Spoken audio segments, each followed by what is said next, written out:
디모데전서 1장 1절부터 11절까지 말씀을 봉독하겠습니다. 우리 구주 하나님과 우리의 소망이신 그리스도 예수의 명령을 따라 그리스도 예수의 사도된 바울은 믿음 안에서 참 아들된 디모데에게 편지하노니 하나님 아버지와 그리스도 예수 우리 주께로부터 은혜와 긍휼과 평강이 내게 있을지어다. 내가 마게도냐로 갈 때에 너를 권하여 에베소에 머물라 한 것은 어떤 사람들을 명하여 다른 교훈을 가르치지 말며 신하와 족보에 끝없이 몰두하지 말게 하려 함이라. 이런 것은 믿음 안에 있는 하나님의 경륜을 이룬보다 도리어 변론을 내는 것이라. 이 교훈의 목적은 청결한 마음과 선한 양심과 거짓이 없는 믿음에서 나오는 사랑이거늘 사람들이 이에서 벗어나 헛된 말에 빠져 율법의 선생이 되려 하나 자기가 말하는 것이나 자기가 확증하는 것도 깨닫지 못하는도다. 그러나 율법은 사람이 그것을 적법하게만 쓰면 선한 것임을 우리는 아노라. 알 것은 이것이니 율법은 옳은 사람을 위하여 세운 것이 아니요 오직 불법한 자와 복종하지 아니하는 자와 경건하지 아니한 자와 죄인과 거룩하지 아니한 자와 망령된 자와 아버지를 죽이는 자와 어머니를 죽이는 자와 살인하는 자며 음행하는 자와 남색하는 자와 인신매매를 하는 자와 거짓말하는 자와 거짓 맹세하는 자와 기타 바른 교훈을 거스르는 자를 위함이니 이 교훈은 내게 맡기신 바 복되신 하나님의 영광의 복음을 따름이니라. 아멘.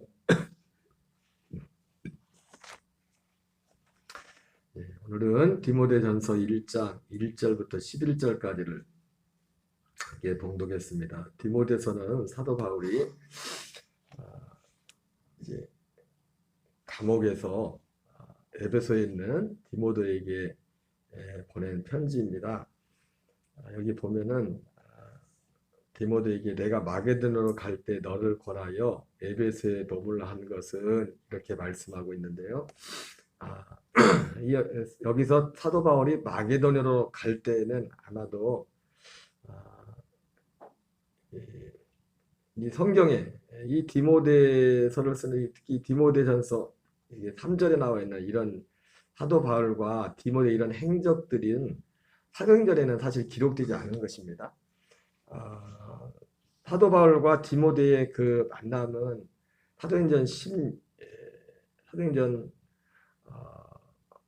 16장인가 거기에 이제 구체적인 그 사도 바울이 디모데를 만난 장면을 사도행전 기록에는 2차 선교 여행 때 바울을 만났고 그리고 같이 동행하는 그리고 빌립보 그리고 데살로니가 베레아 이 지역으로 갈 때 함께 있었던 그런 내용들을 우리가 목격하게 됩니다. 여기서 마게도냐로 갈 때 너를 권하여 에베소에 머물라 하는 것은 이 내용은 사도행전에는 이런 내용들이 나와 있지 않습니다. 아마도 사도 바울이 이제 나중에 이제 4차 선교여행 후에 이제 로마에 가서 이제는 잡히게 되지 않습니까? 근데 사실은 감옥에 이제 들어갔다고 하는데 초기 사도 바울이 이 감옥에 이제 체포되어서 로마의 당국에 체포되어서 구금되었던 그런 형태가 우리가 생각하는 그런 어떤 감옥이 아니라 우리가 사도행전 마지막에도 보면 알겠지만 날마다 사도 바울이 있는 집에 사람들이 자유롭게 왕래하면서 그들에게 이제 복음을 전하는 장면이 나옵니다.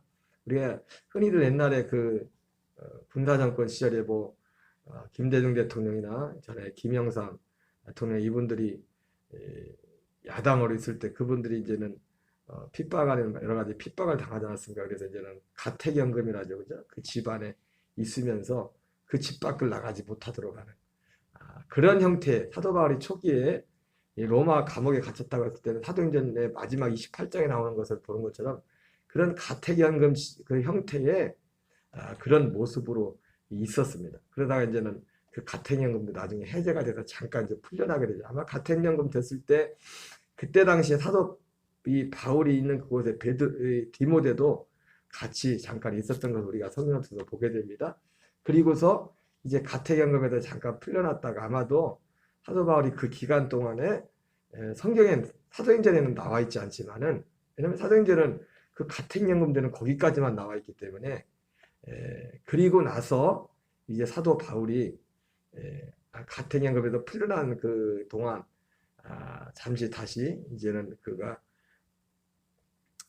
아마 복음을 했던 지역을 또 한 번 좀 돌아봤던 그런 내용이 있는 것 같습니다. 그러면서 이제 그래서 여기서 이 내가 마게도냐로 갈 때 너를 권하여 에베소에 머물러 한 것은 이 내용이 다른 사도행전 어디를 찾아봐도 나오질 않아요. 그러니까 그 이후에 아마도 사도 바울이 자기가 복음을 했던 마게도냐 지역, 마게도냐 뭐 빌립보 교회라든지 데살로니가 교회라든지 뭐 베레아 교회라든지 이런 이 지역을 돌아봤던 것을 보게 됩니다. 생각해 볼 수가 있습니다. 그러면서 바울이 이 디모데를 에베소에 머물러 했다. 사도 바울이 오늘 이 디모데 전서는 사도 바울이 에베소에서 목회하고 있는 그리고 이제는 얼마 있다가 이제 사도 바울은 순교를 했겠죠. 로마에 있으면서 그 순교하기 전에 이 에베소에서 목회하고 있는 디모데에게 보낸 이 편지가 바로 감옥에서 이때는 이제는 가택연금 형태가 아니라 진짜 감옥에 있는 그런 아마 형태였을 겁니다. 머물란 것은 그래서 그때 당시 사도 바울이 가택연금에 잠깐 풀렸을 때 디모데와 이렇게 같이 가면서 아마 모르긴 몰라도 어떻게 보면 이 마게도냐 지역뿐만 아니라 에베소 지역도 이렇게 같이 꽤 굉장히 먼 거리인데 우리가 추측하는 거면 추측. 왜냐하면 성경에는 안 나와 있기 때문에 사도행전에 이런 내용까지 안 나와 있기 때문에 추측하건데 바울이 이제는 아까는 뭐 유럽 지역 말이지만 유럽뿐만 아니라 에베소 교회는 아시아에 있는 교회 아닙니까? 그 먼 지역까지 다시 한번 그 노구의 몸을 이끌고서 아마 성도들의 그 신앙을 돌아봤던 것 같고 그러면서 이제 그 필요에 의해서 이 에베소라는 곳에 디모데를 따라오지 말고 여기서 내가 목회해라 이 지역을 했던 것을 이 말씀을 통해서 보게 됩니다. 그 이유에 대해서 사도 바울이 이 에베소 교회는 어떤 교회보다도 사도 바울이 공을 많이 들였던 교회인데 그죠? 3년이라는 긴 시간 동안 그리고 열매도 많이 있었던 지역인데 그럼에도 불구하고 여기 나오는 것처럼 어떤 중요한 문제가 있어서 디모데를 자기가 정말 믿을 만한 디모데를 이 지역에 머물러서 목회하도록 했다는 것이 오늘 3절에 나와 있죠. 내가 마게도냐로 갈 때 너를 권하여 에베소에 머물러 한 것은 그러니까 이 아시아에 있다가 마게도냐로 건너서 이제 아마 순차적으로 이렇게 가면서 이제 에베소에 머물러 하는 것은 어떤 사람들을 명하여 다른 교훈을 가르치지 말며 이 시간이 벌써 바울이 복음을 전하는 시간도 꽤 아니 그렇게 긴 시간 아니지만 10년, 20년이라는 시간이 지났는데도 여전히 그 진리의 복음이 전해지는 반면에 이 진리의 복음과 거스리는 다른 복음이 여전히 힘을 얻고 있었던 것을 보게 됩니다. 여러분 우리가 예수님을 믿는 것은 우리가 이 땅에 있을 때 하나님이 밭에 곡식과 가라지가 함께 있듯이 이 세상에는 빛과 어둠이 함께 공존하듯이 우리의 믿음의 길에도 여러분 모두가 다 하나님을 잘 믿고 다 잘 섬기면 얼마나 또 하나님을 섬기기가 쉽겠습니까? 저게 당연한 것이다. 저렇게 하나님을 섬기는 것이 당연한 것이라 할 텐데 세상은 그렇지가 않습니다. 오히려 하나님을 잘 섬기는 사람들보다 하나님을 못 섬기는 사람들이 다수입니다. 표현이 좀 그렇지만은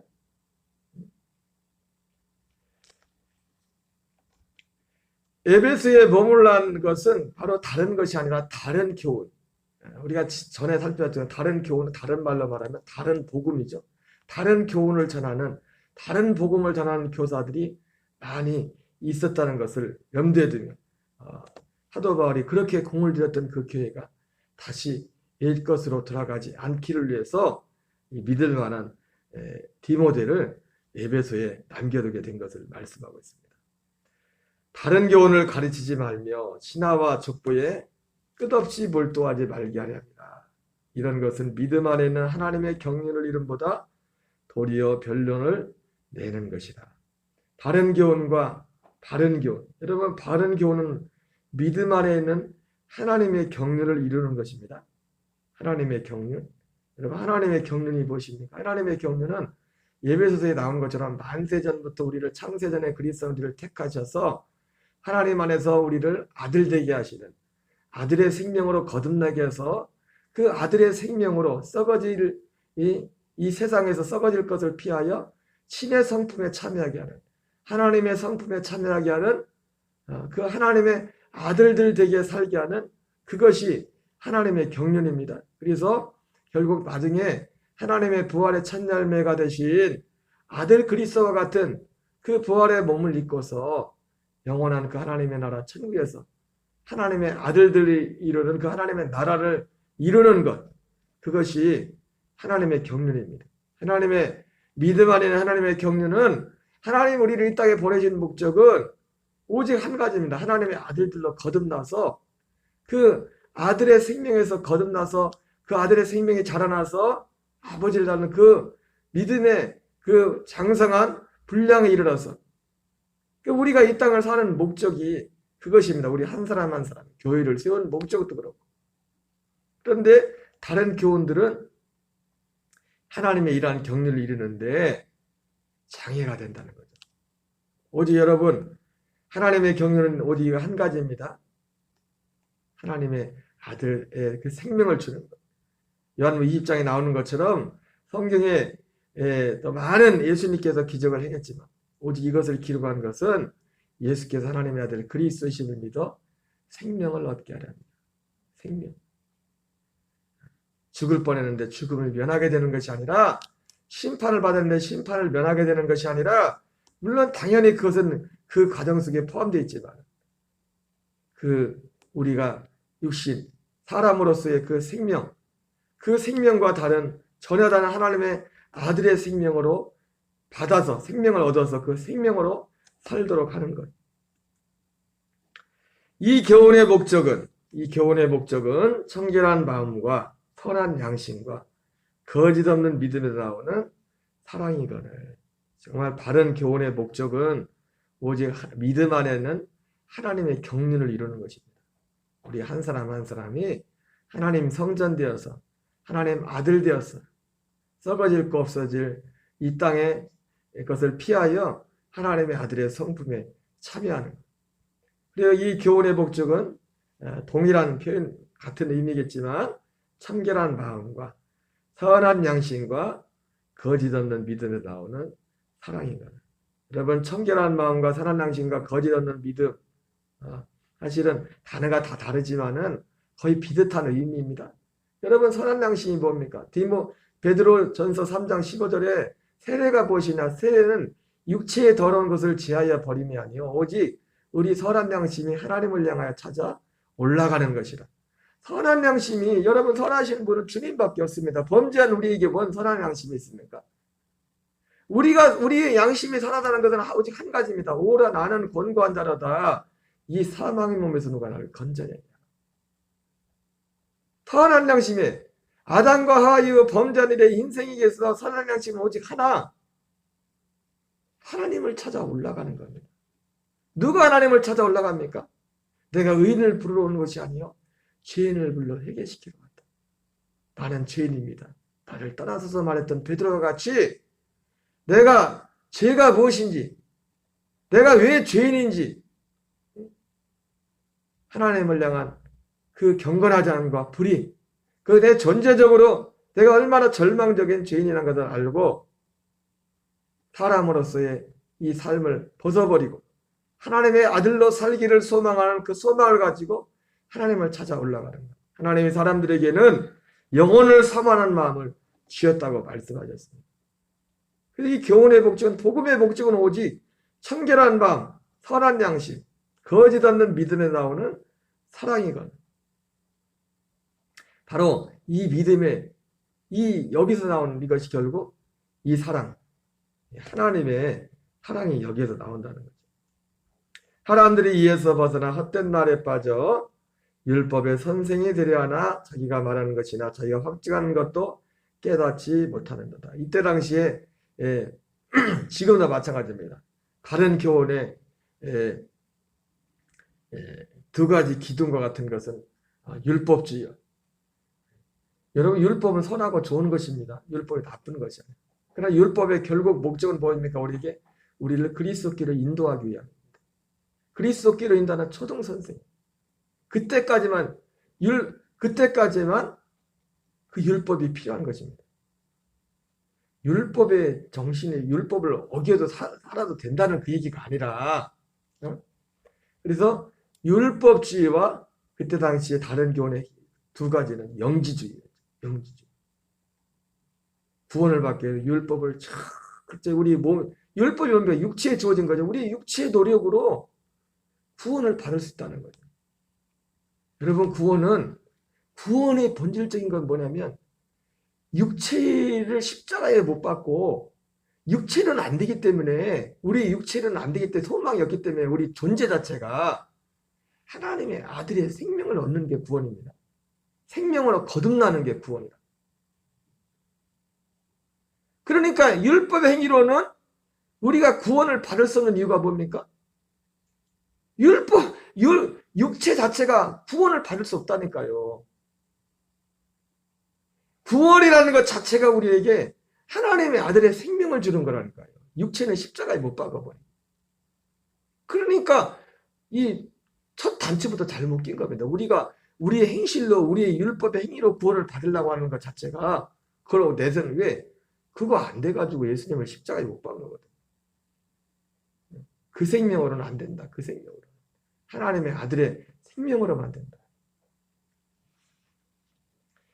또 극단적인 다른 교훈은 영지주의죠. 육체는 악하고 영은 선하기 때문에 영혼이 구원을 받는 거지 육체가 구원을 받는 거냐 그러면서 하나님의 구원은 온 영과 혼과 몸이 그리스도 예수 안에서 우리가 흠없게 보존되기를 원하는 것입니다. 하나님의 뜻은 영혼이 잘된 같이 범사가 잘되고 강건하는 것입니다. 우리 영혼이 주님의 영으로 생명으로 충만하면 로마서 6장에 나온 것처럼 의의 병기로 주님 앞에 드려진단 말이에요. 우리의 영이 악한 영에게 우리에게 세상의 영에 붙잡히면 우리의 몸도 반대로 우리의 몸은 불의의 병기로 또 드려지게 되는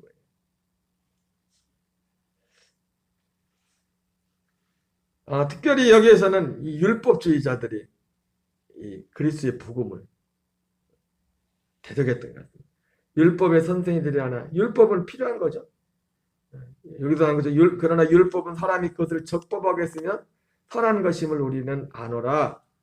알 것은 이것이니 율법은 옳은 사람을 위하여 세운 것이 아니요 오직 불법한 자와 복종하지 않은 자와 경건하지 않은 자와 죄인과 거룩하지 않은 자와 망령된 자와 아버지를 죽이는 자와 어머니를 죽이는 자와 살인하는 자며 음행하는 자와 남색하는 자와 인신매매를 하는 자와 거짓말하는 자와 거짓맹세하는 자와 기타 바른 교훈을 거스르는 자를 위함이니. 율법은 이런 사람들이 필요한 겁니다. 율법은 필요해요. 언제까지? 그리스도 밖에 있는 사람에게 율법이 필요합니다. 왜? 이 율법을 통해 이 사람들을 그리스도께로 인도해야 돼요.